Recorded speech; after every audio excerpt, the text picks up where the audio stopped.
এটাই হলো সেই বিস্তীর্ণ মরুভূমি যেখানে মাটির বুকে আঁকা রয়েছে মাইলের পর মাইল জুড়ে বিশাল সব জ্যামিতিক নকশা, মাকড়সা, বানর আর অদ্ভুত সব প্রাণীর ছবি।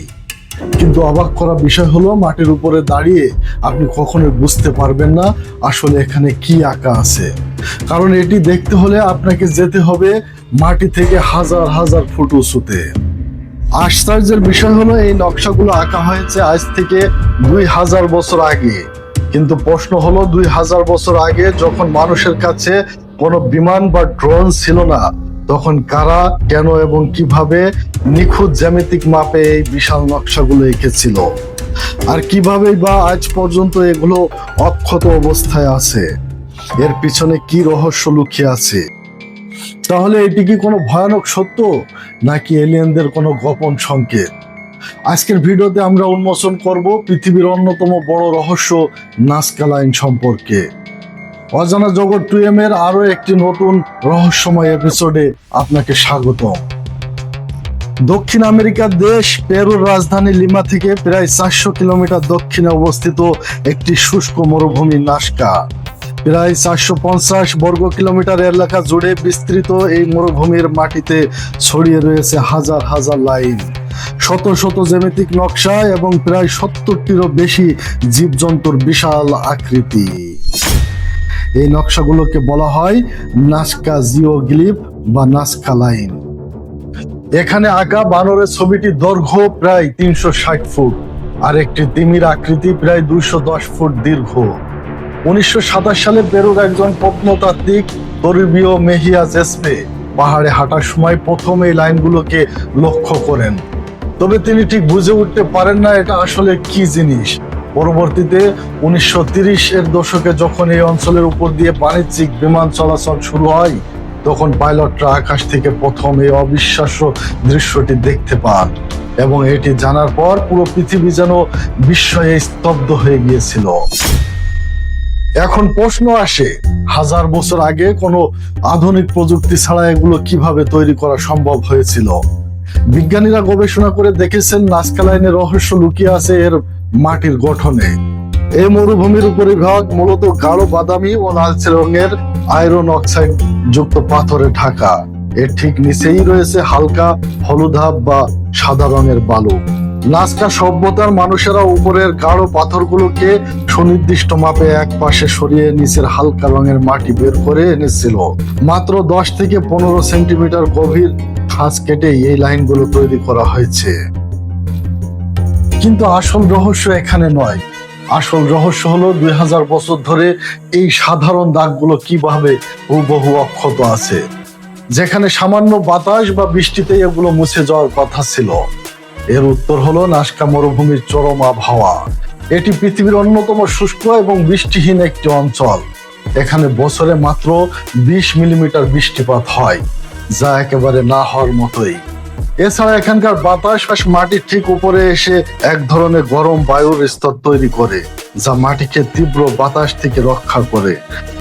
যেখানে কোনো বৃষ্টি নেই, তীব্র বাতাস নেই, যেখানে কোনো মানুষের পা পড়ে না।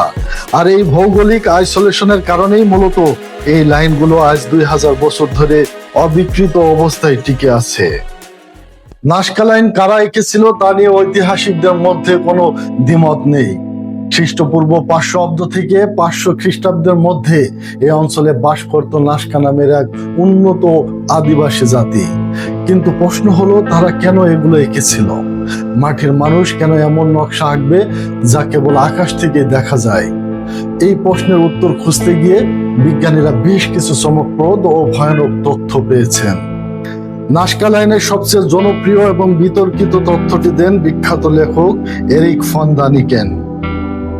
তার মতে নাজকা লাইনের কিছু সোজা রাস্তা দেখতে অবিকল আধুনিক বিমানবন্দরের রানওয়ের মতো। তিনি দাবি করেন প্রাচীনকালে ভিনগ্রহের প্রাণীরা বা এলিয়েন এই পৃথিবীতে এসেছিল। নাজকা লাইনগুলো ছিল মূলত তাদের স্পেসশিপ বা ইউএফএ ল্যান্ড করার রানওয়ে এবং সংকেত। এমনকি এখানে একটি নকশা রয়েছে যাকে বলা হয় দ্য অ্যাস্ট্রয়েড বা মহাকাশচারী। এই আকৃতিটি দেখতে অবিকল স্পেস স্যুট পরা কোনো এলিয়েনের মতো, যা আকাশের দিকে হাত নেড়ে ইশারা করছে। জার্মান গণিতবিদ ও প্রত্নতাত্ত্বিক মারিয়া রাইখে তার জীবনের সিংহভাগ সময় এই নাজকা লাইনের গবেষণায় কাটিয়ে দিয়েছেন। তার মতে এটি কোনো এলিয়েনের কাজ নয়, এটি ছিল নাজকা সভ্যতার একটি বিশাল জ্যোতির্বিজ্ঞান সংক্রান্ত ক্যালেন্ডার। লাইনের দিকগুলো সূর্য, চন্দ্র এবং বিভিন্ন নক্ষত্রের উদয় ও অস্তের সাথে মিলে যায়। এই নকশা দেখে তারা বুঝতে পারতো কখন ঋতু পরিবর্তন হবে এবং কখন ফসল বোনার সময় আসবে। সাম্প্রতিক গবেষণায় বিজ্ঞানীরা ভিন্ন একটি তথ্য পেয়েছেন। নাজকা ছিল একটি চরম খরাপ্রবণ এলাকা। পানির প্রতিটি ফোঁটা ছিল তাদের কাছে অমৃতের মতো। প্রত্নতাত্ত্বিকদের মতে এই সোজা লাইনগুলো আসলে মাটির নিচের পানির স্তরের সন্ধান দিত। আর প্রাণীগুলোর নকশা ছিল তাদের দেবতাদের উদ্দেশ্যে উৎসর্গ করা। তারা বিশ্বাস করত আকাশ থেকে দেবতারা তাদের এই নকশা দেখে খুশি হবেন এবং মরুভূমিতে বৃষ্টি বর্ষণ করবেন। এই নাজকা লাইন যতটা না সুন্দর, এর পিছনের ইতিহাস কিন্তু ততটাই গা শিউরে ওঠার মতো। প্রত্নতাত্ত্বিক খনন কার্যের সময় নাজকা লাইনের আশেপাশে প্রচুর মানুষের কঙ্কাল এবং কাটা মাথার খুলি পাওয়া গেছে, যেগুলোকে বলা হয় ট্রফি হেডস। নাজকা সভ্যতার মানুষেরা বিশ্বাস করত দেবতাদের সন্তুষ্টির জন্য নরবলি দেওয়া প্রয়োজন। তারা মানুষের মাথা কেটে চোখ ও মগজ বের করে কপালে ছিদ্র করে দড়ি দিয়ে বেঁধে রাখত।